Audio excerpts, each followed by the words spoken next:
नमस्कार। दिन भर की बड़ी खबरों में आपका स्वागत है। मैं हूं शिवानी।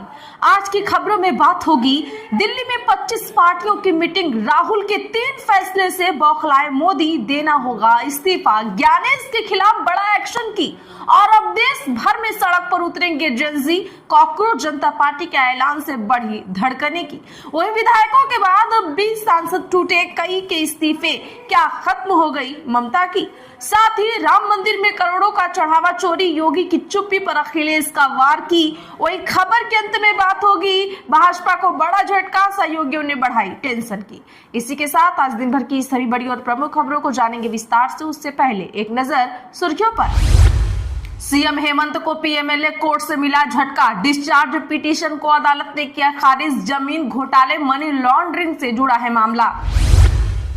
ईरान में है तो निकल जाएं, इजराइल पर वार के बीच भारतीय दूतावास ने जारी की एडवाइजरी। यूपी पुलिस परीक्षा देकर निकली लड़की फूट फूट कर रोई, सभी अभ्यर्थी बोले लीक का डर सता रहा।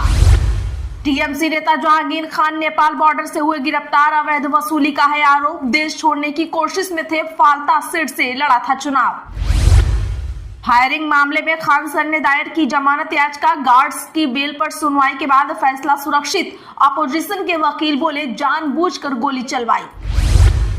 मणिपुर के उखरुल में असम राइफल्स का विरोध, बंकर तोड़ा, जवानों का दावा, महिलाओं ने उन पर पेट्रोल डाला, झड़प में 22 तंगखुल महिलाएं घायल। जिसका दरबार लगता था उसे दरबारी बना दिया। नीतीश को लेकर आनंद मोहन का जेडीयू नेताओं पर हमला, बोले उकसाने की कोशिश न करें, जवाब देना आता है। असम में 12 मंत्रियों को विभाग आवंटित, सीएम हेमंत ने गृह समेत कई विभाग अपने पास रखे। विजय वर्गीय का दावा, बीजेपी के साथ रहेंगी निर्मला सप्रे। कांग्रेस की राज्यसभा कैंडिडेट मीनाक्षी बोली हम एकजुट। दिग्विजय समर्थक ज्ञान चंदानी का पार्टी से इस्तीफा। राजद ने राबड़ी के भाई को बनाया एमएलसी उम्मीदवार, रोहिणी ने 207 शब्दों से चलाए तीखे।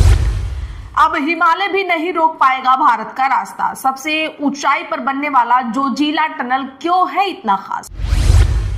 फिलीपींस में 7.8 तीव्रता का भूकंप, इमारतें गिरी, 32 मरे, 4.5 फीट से ज्यादा ऊंची लहरें उठी, 2 घंटे में 138 झटके आए। आसमान से भारत की जासूसी कर रहा पाकिस्तान, 16 महीने में ही लॉन्च कर दिए 6 सैटेलाइट। जब तक एनडीए चाहेगा तब तक दीपक मंत्री रहेंगे, एमएलसी नहीं बनाने पर उपेंद्र कुशवाहा बोले जब जरूरत होगी सदन की सदस्यता दिलवा देंगे। टीएमसी नेता अभिषेक बनर्जी ने सीआईडी को भेजा जवाब, कार्यालय में पेश होने के लिए मांगा समय। पोस्टर से राहुल की योग्यता पर सवाल, इंडिया ब्लॉक की बैठक से पहले कांग्रेस क्या बोली, शिवसेना यूबीटी किसके साथ, जानेंगे आगे विस्तार से। सेंसेक्स 719 अंक गिरकर 73,524 पर हुआ बंद, निफ्टी भी 244 अंक फिसल कर 23,123 पर आया। मेटल और रियल्टी शेयरों में रही बिकवाली। चले जानते हैं बड़ी और प्रमुख खबरों को विस्तार से, उससे पहले वीडियो को लाइक करें। खड़गे बोले एसआईआर में करोड़ों वोटर के नाम कटे, ज्ञानेश कुमार के खिलाफ इंडिया ब्लॉक सीजीआई को लिखेगा लेटर। बता दें कि इंडिया ब्लॉक की 2 साल बाद हुई 7वीं बैठक में आज 25 दलों के नेता शामिल हुए। दिल्ली में हुई बैठक में सोनिया गांधी, राहुल गांधी, मल्लिकार्जुन खड़गे, अखिलेश यादव, ममता बनर्जी, सुप्रिया सुले, कपिल सिब्बल समेत कई नेता मौजूद रहे। वहीं उद्धव ठाकरे और हेमंत सोरेन वर्चुअली जुड़े। मीटिंग के बाद कांग्रेस अध्यक्ष मल्लिकार्जुन खड़गे ने प्रेस कॉन्फ्रेंस में कहा 2 घंटे से ज्यादा चली बैठक में 5 मुद्दों पर सहमति बनी है। नीट में देश के युवाओं के साथ धोखा हुआ है। नीट और सीबीएसई की गड़बड़ी के लिए शिक्षा मंत्री जिम्मेदार हैं, वह तुरंत इस्तीफा दें। वहीं खड़गे ने कहा कि एसआईआर में करोड़ों वोटर के नाम कटे, एसआईआर और चुनाव की निष्पक्षता को लेकर सीजीआई को लेटर लिखेंगे। सरकार को महंगाई, बेरोजगारी और अर्थव्यवस्था के मुद्दे पर सर्वदलीय बैठक बुलानी चाहिए।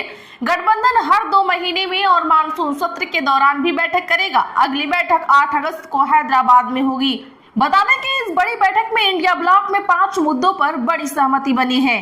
पहला, एसआईआर और चुनाव की निष्पक्षता को लेकर सीजीआई को लेटर लिखेंगे। दूसरा, नीट पेपर लीक और सीबीएसई मामले में शिक्षा मंत्री धर्मेंद्र प्रधान तुरंत इस्तीफा दें। तीसरा, महंगाई, बेरोजगारी और अर्थव्यवस्था के मुद्दे उठाएंगे, सरकार से सर्वदलीय बैठक बुलाने की मांग। चौथा, अगली बैठक हैदराबाद में 8 अगस्त को होगी, हर 2 महीने में विपक्ष की बैठक होगी। पांचवा, संसद के मानसून सत्र में रोज सुबह विपक्ष की बैठक होगी।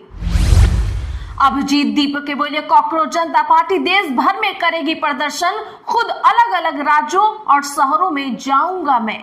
बता दें कि कॉकरोच जनता पार्टी के फाउंडर अभिजीत दीपके ने देश भर में प्रदर्शन का ऐलान कर दिया है।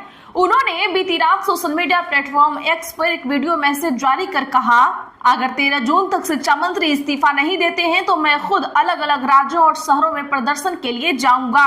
उन्होंने कहा कि अगर इसके बाद भी शिक्षा मंत्री ने इस्तीफा नहीं दिया तो देश भर के छात्र फिर से दिल्ली जाएंगे और शांतिपूर्ण आंदोलन करेंगे। आपको बता दें कि सीजेपी ने 6 जून को जंतर मंतर पर प्रदर्शन किया था और परीक्षाओं में गड़बड़ियों को लेकर शिक्षा मंत्री के इस्तीफे की मांग की थी। अभिजीत 6 जून को प्रदर्शन के लिए अमेरिका से भारत आए हैं। वह बीती रात महाराष्ट्र के छत्रपति संभाजी नगर स्थित अपने घर पहुंचे। उन्होंने शाम को एक प्रेस कॉन्फ्रेंस की और कहा, मैं पिछले 10-12 साल में देश की राजनीति हिंदू मुस्लिम मुद्दों पर केंद्रित रही है। उन्होंने कहा, पिछले 10-12 साल में देश की राजनीति हिंदू मुस्लिम मुद्दों पर केंद्रित रही है, इससे रोजगार नहीं मिलेगा। ममता के 20 लोकसभा सांसद टूटे, एनडीए का करेंगे समर्थन, स्पीकर को लिखा लेटर। बता दें कि विधायकों के बाद अब तृणमूल कांग्रेस के सांसदों ने भी ममता का साथ छोड़ दिया है। न्यूज एजेंसी पीटीआई के मुताबिक लोकसभा के 28 सांसदों में से 20 ने एनडीए सरकार को समर्थन देने का फैसला किया है। सांसद और टीएमसी की पूर्व नेता काकोली ने भी आज यही दावा किया। उन्होंने बताया कि 20 सांसदों ने एनडीए को समर्थन देने का फैसला किया है। इस बारे में लोकसभा स्पीकर ओम बिरला को पत्र भी भेज दिया गया है। इनमें से 11 सांसदों ने आज दोपहर केंद्रीय मंत्री और बीजेपी के बंगाल प्रभारी भूपेंद्र यादव के घर मीटिंग की। इस दौरान सुबह टीएमसी के राज्यसभा सांसद पद से इस्तीफा दे चुके सुखेंदु शेखर रे भी मौजूद रहे। बंगाल सीएम शुभेंदु अधिकारी भी इनसे मिलने पहुंचे। बैठक में लोकसभा सांसद काकोली घोष, शताब्दी रॉय, अबू ताहिर, आरूप चक्रवर्ती, खलीलुर रहमान, शर्मिला सरकार, अष्टित मल, कालीपद सोरेन, जगदीश बसुनिया और प्रसून बनर्जी मौजूद रहे। लोकसभा में टीएमसी के अभी 28 और राज्यसभा में 13 सांसद हैं। आपको बता दें कि इससे पहले 3 जून को बंगाल के 80 में से 58 विधायक अलग गुट बना चुके हैं। अयोध्या राम मंदिर से 7 करोड़ की चोरी का दावा, अखिलेश बोले सरकार की चुप्पी संदिग्ध। जी हां, बता दें कि सपा अध्यक्ष अखिलेश यादव का आरोप है कि अयोध्या राम मंदिर में आए चढ़ावे में करोड़ों रुपए की चोरी की गई है। उन्होंने आज एक्स पर एक पोस्ट लिखकर कहा है कि सरकार की चुप्पी संदिग्ध है, कोर्ट को खुद इस मामले का संज्ञान लेना चाहिए। अयोध्या में सपा के पूर्व विधायक व मंत्री रहे पवन पांडे ने दावा किया है कि 5 से 7.5 करोड़ तक की चोरी की गई है। अगर चोरी नहीं हुई तो ट्रस्ट के महामंत्री चंपत राय सामने आए और प्रभु श्री राम की कसम खाकर कहें कि आरोप झूठे हैं। अगर बात सच है तो एफआईआर करवाएं। अखिलेश के आरोपों पर चंपत राय ने सफाई दी है। उन्होंने कहा कि ट्रस्ट का समय समय पर आंतरिक ऑडिट रहा है। इस काम में ट्रस्ट और एसबीआई बैंक के प्रतिनिधि शामिल रहते हैं। ऑडिट कई दिनों तक चलता है, वही काम आजकल हो रहा है। अभी तक ऐसी कोई भी बात सामने नहीं आई। संसदीय समिति ने एनटीए से पूछा पेपर लीक की क्या परिभाषा, दिग्विजय सिंह ने लगाई जमकर क्लास। दरअसल नीट पेपर लीक और सीबीएसई के ऑन स्क्रीन मार्किंग सिस्टम से जुड़े विवादों की जांच कर रही संसदीय समिति ने राष्ट्रीय परीक्षा एजेंसी और सीबीएसई से कई तीखे सवाल पूछे हैं। साथ ही दोनों संस्थानों को तलब कर लिखित जवाब मांगे हैं। कांग्रेस सांसद दिग्विजय सिंह की अध्यक्षता वाली समिति ने एनटीए से पूछा कि उसकी नजर में पेपर लीक की परिभाषा क्या है, जबकि सीबीएसई से पूछा कि क्या ओएसएम का ठेका देने से पहले कोएम्ट कंपनी के बैकग्राउंड की जांच की गई थी। समिति ने एनटीए से पूछा 2018 से अब तक उसके द्वारा आयोजित परीक्षाओं में क्या कभी पेपर लीक हुआ। हाल ही में एनटीए अधिकारियों ने दावा किया था कि उनके सिस्टम से कोई पेपर लीक नहीं हुआ, बल्कि केवल एक गेस पेपर प्रसारित हुआ था। समिति ने एनटीए के आंतरिक ढांचे और मैन पावर का पूरा ब्यौरा मांगा है। एजेंसी से पिछले 3 साल के दौरान काम कर रहे कुल कर्मियों की संख्या की डिटेल और 2022 से अब तक विभाग में की गई सभी नई नियुक्तियों की जानकारी देने के लिए कहा गया। छोटे शहरों में बंद हो सकते हैं एटीएम, कैश की हो रही है भारी कमी, जानिए क्या है वजह। दोस्तों, छोटे शहरों में बड़ी संख्या में एटीएम के बंद होने का खतरा पैदा हो गया है। कन्फेडरेशन ऑफ एटीएम इंडस्ट्री यानी CATMI ने आरबीआई के समक्ष चिंता जताई है। उसका कहना है कि देश का सबसे बड़ा सरकारी बैंक SBI टियर 1 शहरों के एटीएम में जरूरत से ज्यादा कैश भेज रहा है। इससे टियर 2 और टियर 3 शहरों में कैश की भारी कमी हो रही है। और बड़े पैमाने पर एटीएम बंद होने का खतरा पैदा हो गया है। उसके साथ ही बैंकिंग इंडस्ट्री से 100 करोड़ रुपए के मुआवजे की मांग की है। ईटी की एक रिपोर्ट के मुताबिक आरबीआई और एसबीआई के साथ 5 जून को हुई एक बैठक में एटीएम ऑपरेटर्स ने कहा कि समस्या मुख्य रूप से एसबीआई के साथ है। इस बैंक के पास देश का सबसे बड़ा एटीएम नेटवर्क है, लेकिन छोटे शहरों और कस्बों की मशीनों में कैश की कमी हो गई है। इससे वहां ग्राहकों को काफी परेशानी हो रही है। सुभाषपा के 44 सीटों पर दावेदार तय, भाजपा की 8, निषाद की 2 सीटों पर भी दावा।